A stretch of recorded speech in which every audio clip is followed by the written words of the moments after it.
जब मैं यहाँ पे ऊपर आ रही थी ना at this place, like at this specific place जिसका नाम है सिरेनियल, तो मुझे लगा ये बिल्कुल ऐसे ही पॉइंट है जैसे हम पीछे अभी होकर आए ना एक पीड़ जगह से, और उसके पीछे जहाँ पे लाइन ऑफ कंट्रोल थी वहाँ पे एक व्यू पॉइंट था। मुझे लगा शायद ये वैसे ही व्यू पॉइंट होगा, लेकिन मैं जैसे ही ऊपर आई हूँ I have come to know that's actually a meadow, और ये इतना खूबसूरत है that I can not even explain it in words. और यहाँ पे ना बेसिकली आपको बहुत सारे लोकल्स मिलेंगे, गाय भैंस से मौजूद हैं, लेकिन उसके अलावा आपको कुछ नहीं मिलेगा एक्सेप्ट खामोशी। इतनी खामोशी है और इतनी पीसफुल जगह है, इतनी पुरसुकून जगह है। सिर्फ हवा की आवाज़ आ रही है, पत्तों की सरसराहट की आवाज़ आ रही है, छोटे छोटे से फूल यहाँ पे उगे हुए हैं, इतने खूबसूरत लग रहे हैं ना ये। या फिर आपको आवाज़ें आ रही हैं परिंदों की, यहाँ पे कौवे जो है उनकी भी आवाज़ें आ रही हैं। मेरे ख्याल से रेवन होता है शायद, उधर सवात वाली साइड पे तो रेवन होता है, but I am not sure कि यहाँ पे कौन से कौवे की टाइप है। इसके अलावा कोयल की भी यहाँ से आवाज़ें आ रही हैं, और इसके अलावा और भी 3-4 तरह की मुझे मुख्तलिफ परिंदों की आवाज़ें आ रही हैं। मुझे एग्जैक्टली पता नहीं कि किस किस परिंदे की है, but that's such a peaceful place. इतनी पुरसुकून जगह है। मैं भी थोड़ी देर पहले यहाँ पे लेटी हुई थी, मेरा दिल कर रहा था मैं ना यहीं पे रहूँ, लेकिन यहाँ पे नहीं रहना है, आगे जाना है तोली पीर। और हमारे साथ बेसिकली टूरिस्ट पुलिस के लोग भी मौजूद हैं, तो मुझे बता रहे थे कि तोली पीर का 0.5% है। तो आप सोचेंगे तोली पीर कितना खूबसूरत होगा।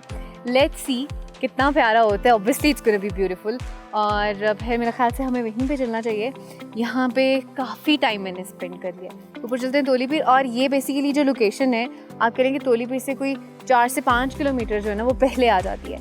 और मुझे वो भी बता रहे थे कि बेसिकली यहाँ पे बहुत सारे लोग 1 डे ट्रिप पे भी आते हैं, यानी कि इस्लामाबाद से, पिंडी से आप 1 दिन के ट्रिप पे आते हैं, और कोई 3-4 घंटे का डिस्टेंस बनता है या 5 घंटे का डिस्टेंस बनता है, और फिर लोग यहाँ पे आके पिकनिक मना के वापस भी चले जाते हैं।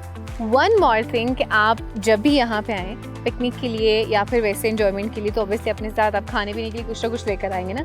शॉपिंग बैग्स हो गए, या फिर आप कुछ और अगर सामान लेकर आ रहे हैं, तो आपने कोशिश करनी है कि आप अपने साथ जो भी लेकर आ रहे हैं चीज़, आपने अपने साथ वापस लेकर जानी है, क्योंकि यू नो इट के हमने नेचर को साफ़ सुथरा रखना। मैं यहाँ पे आई हूँ ना, मुझे कोई एक सिंगल रैपर जो है ना यहाँ पे नहीं मिला। हालांकि बहुत सारी ऐसी जगह होती हैं जहाँ पे मुझे ढेर कूड़ा मिल रहा होता है, हालांकि बड़ी वो खूबसूरत जगह होती है, लेकिन वो सिर्फ उसकी वजह से बहुत गंदी, अच्छी खासी गंदी हो जाती है, और एक बहुत ही गंदा जेस्चर भी आ रहा होता है। लेकिन यहाँ पे मैं आई हूँ ना, इतनी खूबसूरत ये इसलिए भी लग रही थी बिकॉज़ यहाँ पे कोई इस तरह की चीज़ नहीं है। और जो यहाँ की गवर्नमेंट है आज़ाद जम्मू कश्मीर की, इस चीज़ पे ख़ास फोकस भी करती है। जो टूरिस्ट पुलिस है वो लोग इस चीज़ पे ख़ास फोकस करते हैं कि अगर वो आपके साथ हों मौजूद, ख़ास तौर पे वो इस चीज़ को देख रहे होते हैं कि अगर आप अपने साथ कोई चीज़ लेकर आ रहे हैं तो उसको आप यहाँ पे नहीं करेंगे।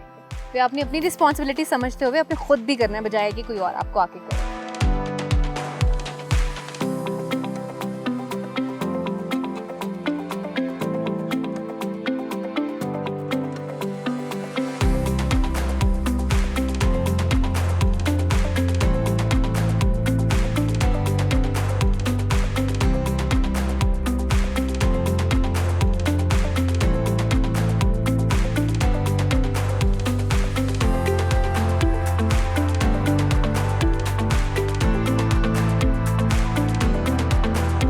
जब आप ऊपर तोली पीर की तरफ जाते हैं, स्पेसिफिक पॉइंट से जहाँ मैं एक्चुअली रुकी भी थी अभी थोड़ी देर पहले, सिरेनियल से, वहाँ से अगर तोली पीर की तरफ जाएं तो ये एक स्पेसिफिक जगह है जो कि जाए शहादत है कैप्टन हुसैन खान शहीद की। और 1947 में बेसिकली जो तहरीक चल रही थी, तहरीक आज़ादी कश्मीर, एक तो उसको ये लीड कर रहे थे, और दूसरा ये कि उसी तहरीक के दौरान इनकी शहादत भी हुई थी। तो ये इनकी जाए शहादत है, और जो उनका मज़ार है वो बेसिकली गाँव में मौजूद है, और उस गाँव का नाम है हुसैन कोट। तो जब आप तोली पीर की तरफ जा रहे होते हैं तो आपको ये जो जाए शहादत है ये भी रास्ते में